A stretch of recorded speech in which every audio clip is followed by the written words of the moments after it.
오늘도 참으로 좋은 날입니다. 선하신 하나님께서 또 우리의 삶에 모든 좋은 것들로 채워주시길 원하고, 우리가 구하는 것이나 생각하는 것에 더 넘치도록 또 풍성한 은혜로 채워주시는 귀한 하루가 될 수 있기를 바랍니다. 날씨가 많이 더워지기도 하고 추워지기도 하고 또 비도 많이 오고 있습니다. 여러분 건강에 유의하시고 또 계속적으로 우리 마음속에는 믿음으로 충만해지길 바랍니다. 자, 오늘 토요일입니다. 오늘 말씀을 증거해 주실 선교사님 윤갈렙 선교사님입니다.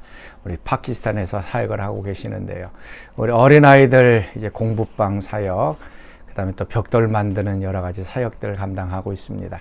계속적으로 기도해 주시길 바랍니다. 자, 오늘 말씀 누가복음 22장 54절에서 62절까지의 말씀 같이 보도록 하겠습니다. 예수를 잡아 끌고 대제사장의 집으로 들어갈새 베드로가 멀찍이 따라가니라. 사람들이 뜰 가운데 불을 피우고 함께 앉았는지라. 베드로도 그 가운데 앉았더니 한 여종이 베드로의 불빛을 향하여 앉은 것을 보고 주목하여 이르되, 이 사람도 그와 함께 있었느니라. 이 여자여, 내가 그를 알지 못하노라. 조금 후에 다른 사람이 보고, 너도 그 도당이라. 이 사람아, 나는 아니로라. 한 시간쯤 있다가 또 한 사람이 장담하여 이르되, 이는 갈릴리 사람이니 참으로 그와 함께 있었느니라. 이 사람아, 나는 내가 하는 말을 알지 못하노라. 아직 말하고 있을 때에 닭이 곧 울더라. 주께서 돌이켜 베드로를 보시니 베드로가 주의 말씀 곧 오늘 닭 울기 전에 내가 3번 나를 부인하리라 하심이 생각나서 밖에 나가서 심히 통곡하니라.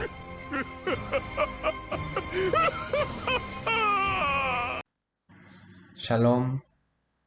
어려운 시대 가운데도 우리를 도우시고 인도해 주시는 주님의 이름으로 인사드립니다. 오늘 본문은 참 많이 듣고 내용을 잘 알고 있는 베드로가 예수님을 부인하는 내용입니다. 베드로는 누구보다 예수님을 사랑하고 싶어 했습니다. 예수님이 베드로에게 베풀어 준 것들을 생각해 보면 베드로는 그야말로 자신의 목숨을 바치겠다는 말이 빈말이 아니었을 것입니다. 그 정도로 베드로는 인간다움을 갖추고자 노력도 하고 베푸신 은혜에 보답하고픈 마음이 누구보다 강했습니다. 그런데 하나님은 예수님을 3번이나 모른다고 부인하게 하는 참담한 실패를 경험하게 했습니다. 지금까지 베드로가 한 일을 숲으로 돌아가게 만들어 버려서 무엇을 하시고자 하시는 것일까요? 먼저 예수님을 모른다고 3번 오늘 닭 울기 전에 부인하는 일을, 그 예정된 일을 해야 한다는 것입니다. 베드로가 과연 수긍하고 아멘하며 동의할까요? 동의하면 큰일 나죠. 당장 자신부터 그것이 용납이 되지 않고 주변의 사람, 특히 다른 제자들이 과연 가만히 있을까요? 모순된 사람이라고 공격할 거 아니겠습니까? 아니, 본인의 입으로 예수님으로부터 받은 것이 얼마나 많았다고 하지 않았습니까? 장모의 병든 것도 고쳐주시고 늘 예수님을 가까이서 수행하고 함께하는 그 은혜를 누구보다 가장 가까이 목격한 자가 그런 배신을 한다면 과연 누가 손가락질하지 않고 되겠냐는 말이죠. 그런데 한 번도 아닌 3번씩이나 부정해야 한다는 것은 예수님과의 모든 관계가 다 삭제가 되는 것 아니겠습니까? 평생 배신자라는 딱지에 고개를 들 수 없게 될 것입니다. 나 저 사람 모릅니다. 난 절대 저 사람 알지 못합니다. 나는 죽어도 저 사람과 상관이 없는 자입니다. 라는 3번 부인 말입니다. 이 한순간으로 그동안의 공든탑이 다 와르르 무너지는 것이죠.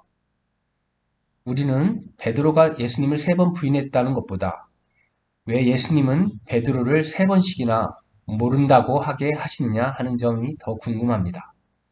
왜 그런 일을 반드시 예수님은 벌리시냐는 점입니다.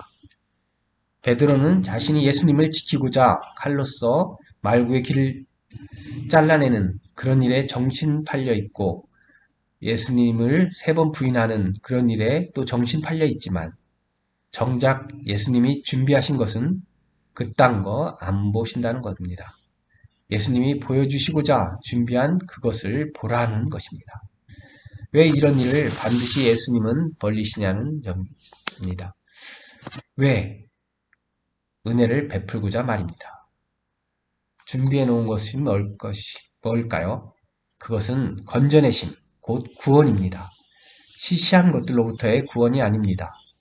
병든, 배고픔, 가난, 기근, 가뭄, 죽음, 사망이 아닙니다. 그것은 오히려 베드로가 각오하면서까지 따라오겠다는 다짐들, 장담들이었습니다. 죽더라도 따라가겠습니다. 라고. 그런데 그것으로부터의 구원을 말씀하고 계신 것이 아니었습니다.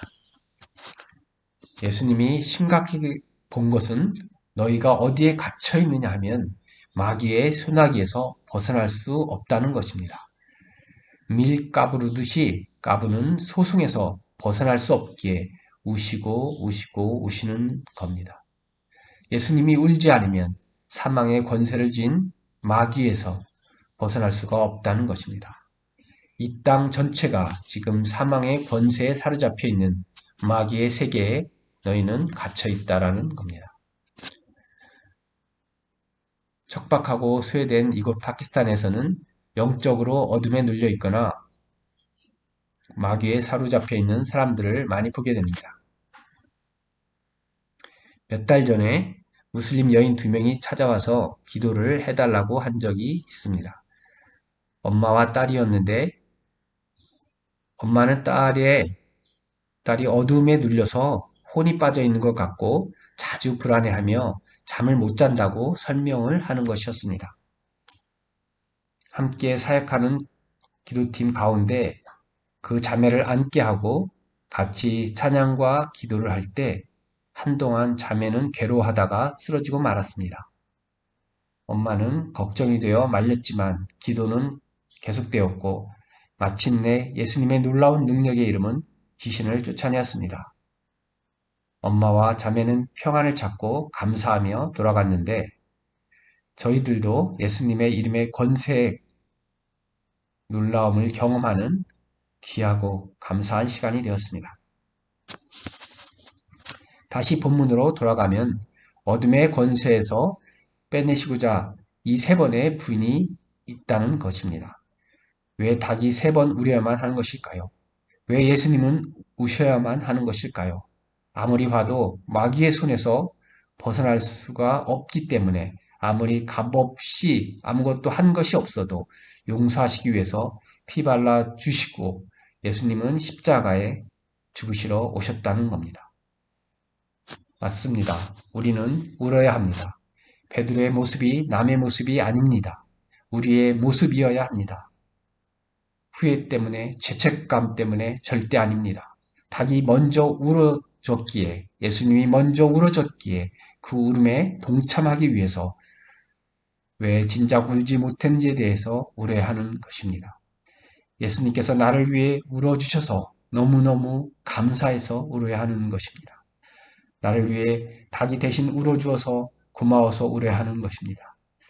이 예수님의 자작극에 말려든 것이 너무너무 기뻐서 대성통곡하는 것입니다. 나를 위해 우시는 분이 있어서 너무너무 고맙고 감사해서 우는 것입니다. 되지도 않는 우리의 눈물보다 먼저 앞서서 우신 분의 눈물에 넘쳐서 휩쓸려 떠내려가서 울 수밖에 없는 것입니다. 감사의 눈물이요, 기쁨의 눈물입니다. 그래야 예수님이 구원자이시고 구원자의 기능인 의사의 기능인 죄인을 건져내시는 환자를 고치시는 그 솜씨를 보게 되는 것입니다. 이사야 61장 1절에 주 여호와의 신이 내게 임하였으니 이는 여호와께서 내게 기름 부으사 가난한 자에게 아름다운 소식을 전하게 하려 하심이라. 나를 보내사 마음이 상한 자를 고치며 포로된 자에게 자유를 갇힌 자에게 노임을 전파하며 여호와의 은혜의 해와 우리 하나님의 신원의 날을 전파하며 모든 슬픈 자를 위로하되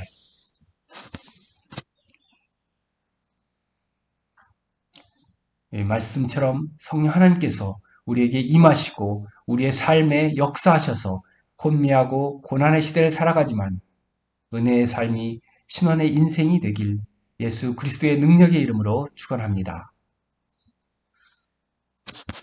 기도하시겠습니다.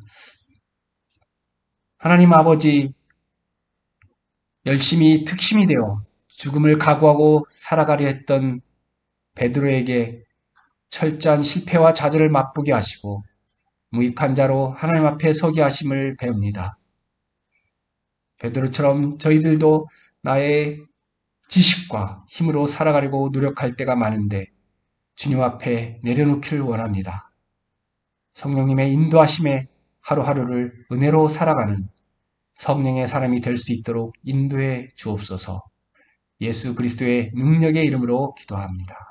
아멘.